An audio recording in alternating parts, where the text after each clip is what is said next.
Thank you very much, and it's a real pleasure to be here today. I just want to check that everybody can hear me. I know I have a slightly small voice, so I just wanted to check with that. So I just want to let you know my plan for the session is to offer some background information first, and then share some of the findings from my research on the effects of the current approaches to adult basic education, and this is based on my research in Ontario. And then move on to some promising ideas going forward. You'll find that I'm a little critical of the way things have evolved, but I'm not completely hopeless about the directions for the future. And so this talk is situated in the whole discussion of the whole skills gap that seems to be very captivating of the media right now. And I'm very happy to finally hear that some economists are coming out and saying, wait a minute, we don't have a skills gap. What we have is if we really had a whole bunch of unskilled workers, if we really had jobs that needed employees, then actually employers would be wanting to encourage people to take on those jobs by offering improved wages, and they're not. What we're seeing is we have a real skills divide, and I want to look at how that's been put together. I want to bring the perspective from the adult basic education field into this whole discussion, because I don't think I've ever met a learner who didn't want to have a better job. And I think the simplistic way that improvement of literacy skills and employment outcomes have been linked is actually doing a huge disservice to all of those adults who are aspiring to actually get access to education finally in their lives. So I think it's really interesting. As it turns out, we chose this date for other reasons, but when I went to plan my presentation, I discovered that this presentation is happening during Adult Learners Week, and I feel like that's really, really a great coincidence, because the themes for this year's Adult Learners Week are participation, inclusion, equity, and quality in adult learning. And I feel like those are the kinds of questions that we need to be asking of policy in Canada right now. Is Canadian adult basic education policy fostering participation, inclusion, equity, and quality in adult learning? And I think you'll find that my answer to that is no. We could be doing so much better. So I feel very happy that that coincidence happened so that I could bring that focus to my talk. So ever since when I started in adult literacy in 1981, there was no policy for adult basic education in Ontario. We lobbied pretty hard to get some policy in the province, to get some support for programs. When I first started, we would get funding from the school board, and it was a little bit under the rug. And the school board was trying to find a way to support adult basic education. And then eventually the province did adopt a policy. When the statistics first came out, the first OECD statistics, the International Adult Literacy Survey statistics, IALS, I, among many other literacy advocates, was very hopeful that finally we would have some data that would convince policymakers that literacy was an issue, that literacy was something that should be supported, that basic education was really important and did affect people's lives, and people should have a right to basic education. And what the IALS data found, and what the international literacy surveys continue to find, is that there's a correlation between low levels of literacy and poverty, unemployment, poor health, social exclusion, and lack of access to training. Unfortunately, quite often policies have turned that correlation into a causal relationship, and I think that's where we've actually run into some problems. I wanted to draw attention to the fact that there's a lot of research in Canada about the fact that the adults who have the greatest struggles with literacy, adults who have had the least access to education, are and have always been those who have the least support. So we have kind of a shameful record in terms of offering nice, generous scholarships to post-secondary students and kind of refusing to support those who have been the poorest served by the education system, or those who've had the least access to education. So here's some examples of those studies. A 1998 study by Sue Hodnott, Something to Think About. Native Eamon's doctoral research comparing Canada and Sweden, which was in response to the data from IALS. And then a roundtable report from the Canadian Policy Research Networks, Too Many Left Behind. So this was a roundtable of government, employers, labor, and educators looking at how is our adult education and training system doing, and they again found that it's those with the least access to education who get the least support. And in contrast to that, I note that in 2004, Canada signed a human resources recommendation from the International Labour Organization recognizing learning adults' right to learn. And I feel like so often our policies aren't framed in terms of a right to learn, they're framed in a very different kind of way. And then the context in the field is, there's a recent report from the Canadian Language and Literacy Network about the realities of working in the field. Despite all the rhetoric about the importance of skills, the actual investment in adults' basic education, especially at the most basic levels, has not significantly improved. And I've just taken a few excerpts from this 2013 report. The top 10 reasons why literacy and essential skills workers may leave the workforce, the #1 reason is insufficient compensation. So we face really low levels of pay, virtually volunteer work. Many people, their work is not a year-round, they're not paid year-round. Often people's pay depends on applying for funding. And so it's a very, very, I think it's fair to say that adult literacy work is precarious work. So if it's really such an important national priority, why is it that funding for the programs does not reflect that fact? And the same findings were included in the Focused on Practice report that Helen Woodrow co-edited with Jenny Horstman, which was published in 2006. That book includes a chapter called The State of the Field, which reviews what's happening in all 13 jurisdictions, and across the board, the funding is absolutely inadequate for programs. So it's very interesting to me that the policies are actually based on these statistics rather than on actual research from literacy. So Brian Street, who's an ethnographic researcher, I believe he's got a background in anthropology. He said there's this standard view of literacy, that literacy in itself autonomously has certain effects.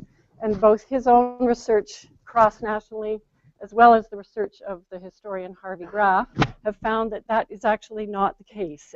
But it's a very common sense idea we have that if you just improve literacy, all kinds of other things are going to change.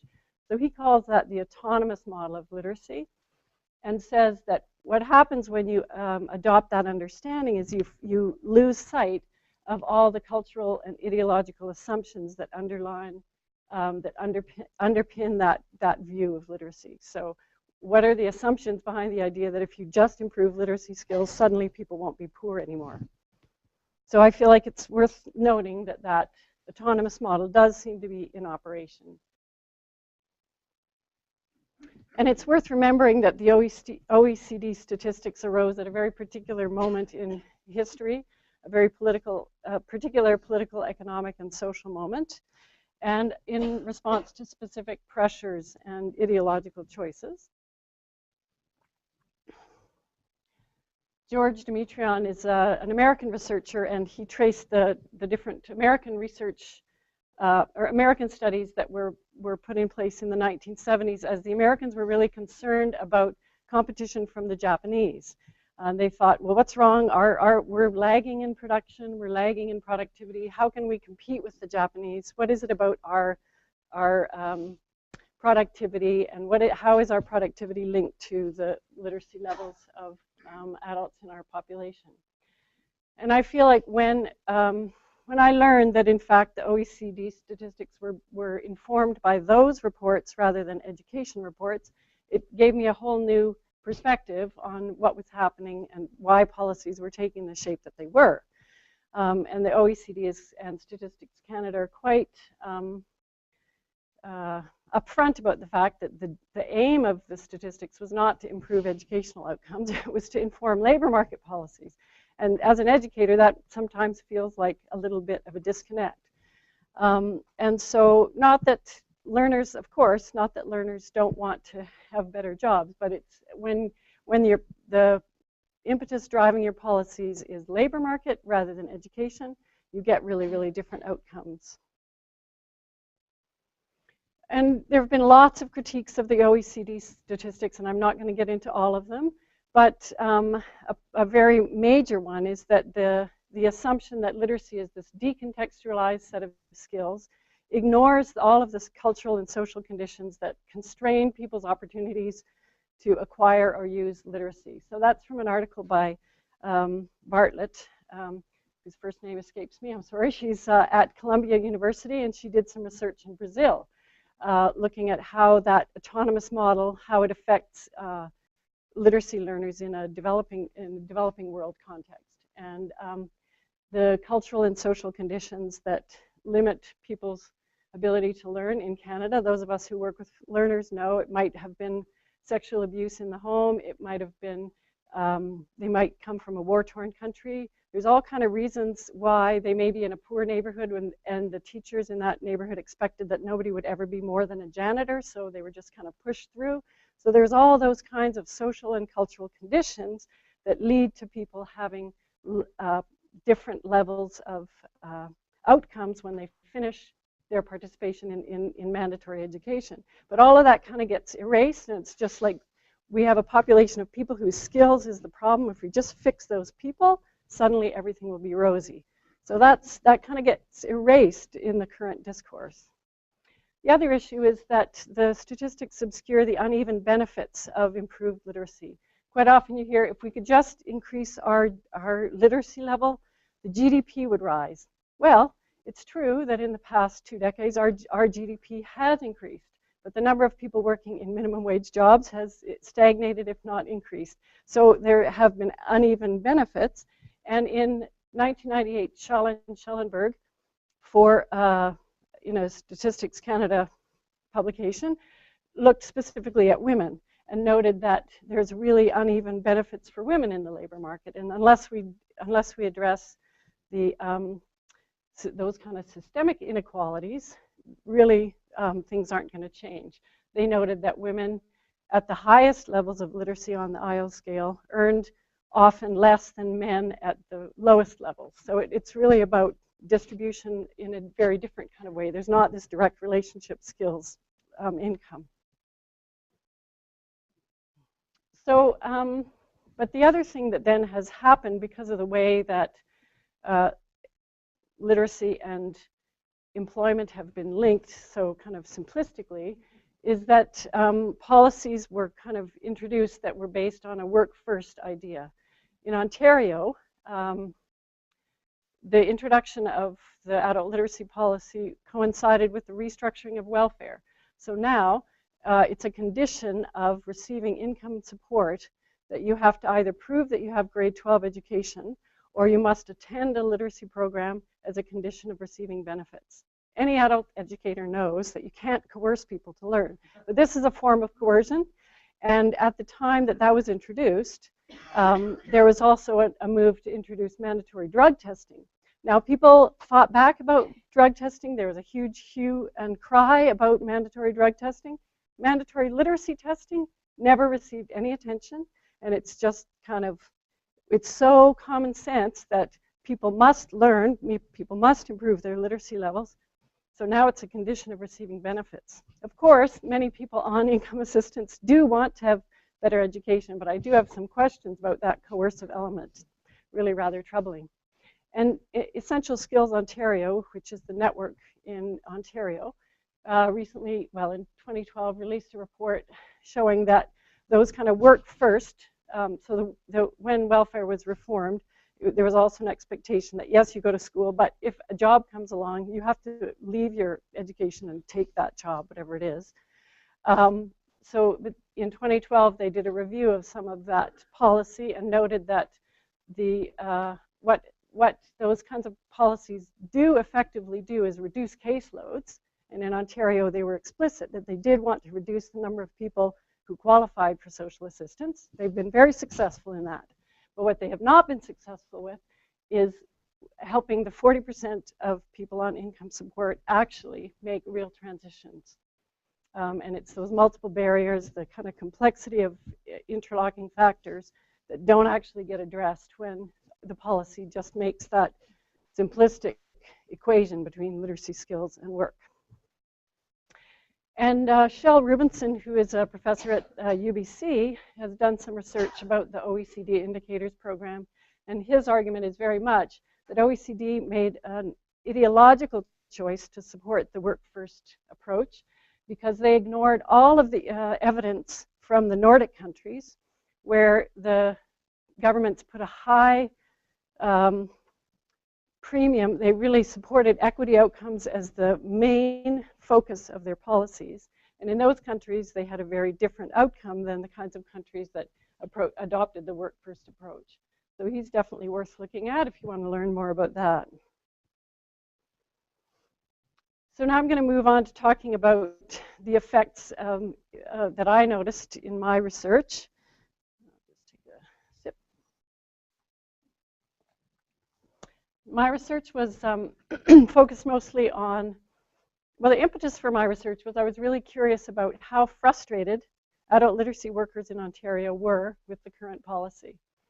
And some of that frustration has been documented in the Connecting the Dots report, which is was a national survey about accountability in adult basic education. And across the board, practitioners were saying, you know, it feels like we spend so much more time reporting and all this new layer of administration and statistics, and reporting takes time away from teaching, because although when policies were introduced, there was greater expectations for reporting and not additional funding to support extra staff to do all that extra layer of work. So I was curious about how that frustration was put together and what practitioners were doing. But I'm not going to talk about all my research. I can't talk about all of that now. What I really just want to focus on today is what I heard from those practitioners about how the learners in their programs were affected, and then what some of the implications might be of what I found. So first of all, they were very frustrated at the sort of limited instrumental outcomes that they were expected to work on with learners. So in Ontario, the ministry requires community-based programs to have 70% of their learners with employment goals. So that's not a bad thing. I mean, people do have employment goals, but one of the effects of that is that when a learner finally takes the step to move into a literacy program, and they say, and you sit down with them to develop a learning plan, when they say, I'd like to learn to read a book, the practitioner is forced to say, no, you can't learn how to read a book because it's not an employment-related outcome. So that's really, really frustrating. And so a lot of practitioners say, like, why the people who've had the least access to education, if they finally want to have an experience of reading for pleasure, why are we not allowing them that opportunity? They're also very frustrated at the formidable barriers that learners face. Although there's been some effort, folks who are on social assistance do get a little training allowance for childcare and do get a transportation allowance, but invariably it's either not adequate, poorly administered, or doesn't actually help somebody find a babysitter for the day. And this, I'm not going to read this whole long quote, but she does talk about it's all cyclical because everything's interconnected. If you haven't had enough income to do more than put food on your plate, or if you've had to, if all your income goes to your rent and utilities and you go to the food bank for your food, how are you going to buy a decent outfit to go to a job interview, right? So everything's very interconnected. There's lots of frustration about that. Then they're also extremely frustrated about the way the policy kind of stunts the aspirations of people who struggle with education. As one of my informants put it, she called it the shortest distance to the lowest possible job was the kind of approach of those Workfirst policies. And she told me an example of a student who was working in an upgrading program, hoping to get into a nursing program. 3 months before she finished that qualification, she was pulled out and told she had to go into training for a personal support worker. Personal support worker is kind of home nursing help support, and to get into that kind of training program, you only need a grade 10, whereas to get into nursing, you need a high school equivalent, and you need some, academic university level courses. And so this woman was very frustrated that, now this learner is being written off as a success story because she was pushed out of the upgrading program. That's not a success. She wanted to be a nurse. Now she's being told she has to be a PSW. PSW is very poorly paid work. It's now mostly contract. So individuals, they're on contract with a temp agency kind of thing. They are only paid for the hours in which they're working in somebody's home. The time it takes for them to go from one home to the other, which could be an hour on the public transit, that time is not paid. So they might actually be working 9 hours a day and be paid 4. And there's actually a lot of PSWs in this big city. So it just makes no sense on all kinds of levels. But the practitioners were telling me they saw that kind of stuff happening all the time. And then they also felt they were being put in, they were being made responsible for something that really they were not responsible for. As one of them said, it's not my job to get them jobs. It's my job to give them confidence, to start them on the road of, further education and lifelong learning. And she felt that this focus on employment at all costs really was making her responsible for something that she wasn't trained for, that's not their focus at all. And then there's also the other problem of because of the kinds of barriers a lot of learners, especially on their most basic levels, face, when people might not get a job because, for example, maybe a member of their family gets sick, maybe they have trouble with childcare, maybe they're having a conflict at home, they may not do well. And if you're stressed out about something, you go to a job interview and you don't do well because you're really preoccupied about whether the restraining order you've just asked for is going to come through, and you don't get the job because you're stressed out and you don't perform well as a potential employee, then this woman I interviewed said it seems to, why was that reflecting on the literacy program when the reason that person didn't get the job had nothing at all to do with either their skills or what the literacy program was doing, or actually the situation that was happening. So then another one of my informants said, it's like, as a society, we're moving forward in our big machine.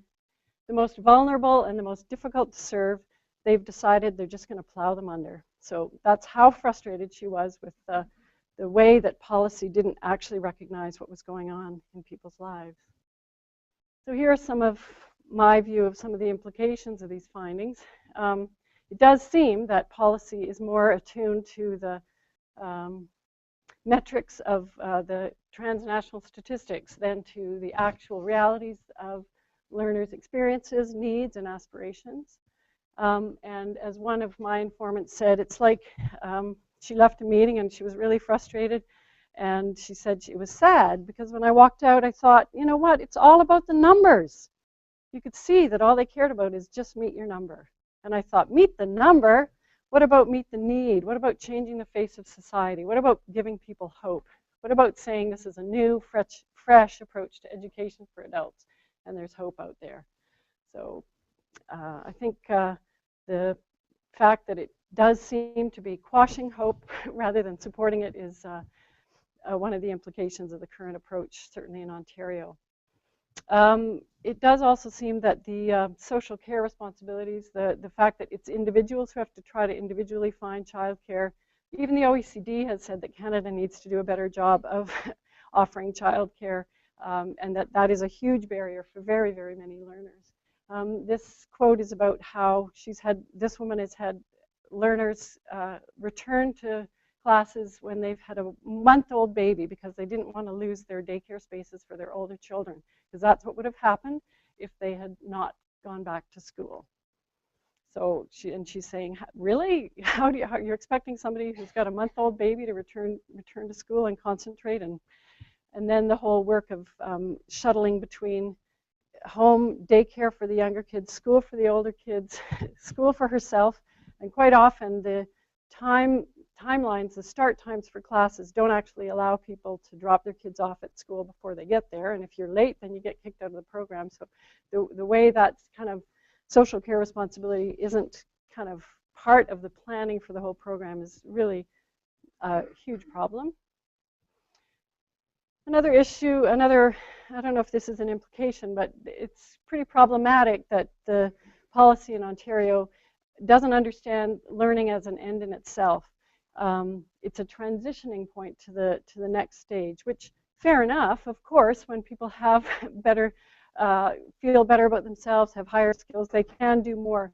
But the experience of the women I interviewed was that the transition became more important than what was actually happening in the program, and whether the program had adequate supports to allow people to learn, to enable them to get there, or whether they were allowed to learn what they needed to learn. So that's a bit of a problem. And unfortunately, in the process of my research, I came across a bit of information that helped make all of this make sense. That in fact, although most of the time when we hear about the OECD statistics, we hear about the knowledge economy is coming, we have to all be prepared for the knowledge economy. In fact, there were two other studies around the same time by the OECD, a job study and a job strategy, that were sort of looking at what might be happening as globalization expands and the knowledge economy arrives. And there was always an understanding that there would be two tiers in the knowledge economy. That yes, there would be high skill, high wage work, but there would also be some low skill work, and that the large group of low skilled workers would be encouraged to enter low wage jobs. Certainly, we've seen in Canada an explosion in the number of low wage jobs, and many of my informants also talked about the fact that now, learners can't do the kinds of jobs they used to do because now folks with university education are doing the kinds of jobs they used to do. So we have this other side of it. There's now increasingly documentation of overqualification. So it's, and who is paying the highest price for that seems to be folks who have had the least access to education, folks who have the least access to training even now. So unfortunately, this leads me to conclude that the current approach to adult literacy policy is actually preparing people to accept being in the bottom tier rather than preparing to support them to try to be involved in better jobs.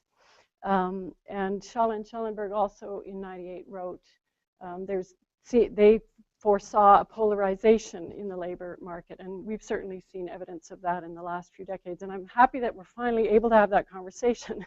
I think literacy workers 2 decades ago could have said, but yes, there might be a knowledge economy coming, but we're still going to need people for other kinds of work, and how are we going to make sure those jobs offer adequate income and are valued, and we understand that there's lots of different kinds of work that people do.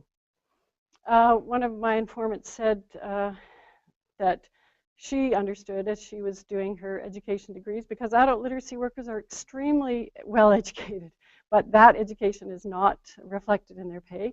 When I was doing my education degrees, the goal of education is to break barriers and not keep people in the lower socioeconomic strata down in those levels.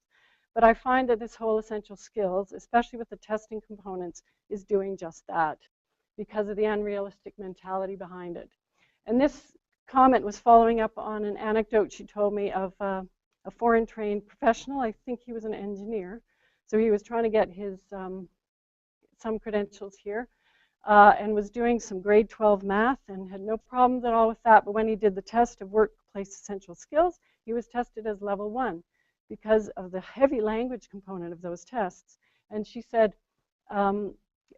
that's what she was talking about the unrealistic mentality, is she said, but he has all the knowledge, that kind of workplace, the exact vocabulary you need in the workplace, you can learn that in the workplace, but telling this guy he's level 1 is now making him only qualified to flip burgers at a McDonald's, right? So she was extremely frustrated with that, understandably so.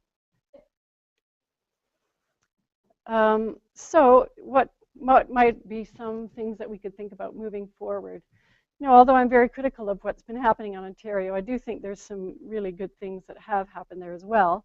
All along, the province has recognized that the community-based, the non-institutional, non-formal programs are really best for learners who are working at the most basic levels.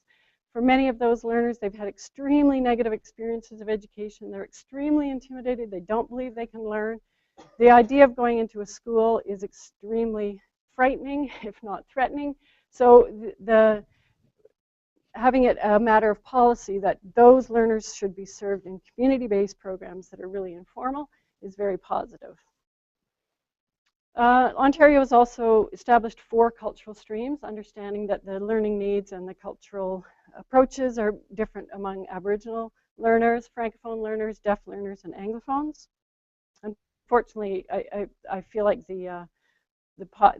what often gets missed is the population of learners who have English as a second language. There's a huge gap between existing ESL and what a lot of learners need, but that's not something I know a whole bunch about. But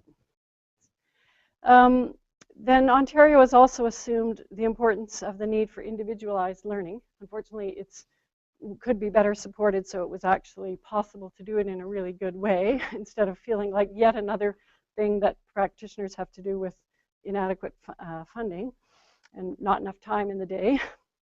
And it also focuses on adult learning materials. That's really, really important. Ontario has also attempted to strengthen the pathways between programs, so trying to think about how to get people from community-based, how to support them making the transition to more formal programs, higher levels of programs, and into apprenticeships. Of course, more could be done, and it really would be good to do more research on how is that happening. But I also think there's lots more room to acknowledge the complexity that exists in adult literacy work, both in learners' lives, in just how complex it can be. You know, if you're trying to move forward in your life, and all the kinds of barriers that learners face, whether that all of those correlations, all of those things that happen as a result of living in poverty, all of that needs to be kind of taken into account a bit more. And then another aspect is the complexity in basic literacy learning. This model here is from a 1994 publication that came out of the ABE Association of British Columbia called Learning to Learn. And this is those folks' model of what it is that basic literacy learners need in order to actually learn. And so self-confidence is at the very center of that model. There's also contributing to others, carrying connection with instructor, mentor, and peers, acquiring skills and using them, desired outcome expectation, awareness of self and environment, action to avoid negative influences, self-esteem. So, but at the center of that is the self-confidence.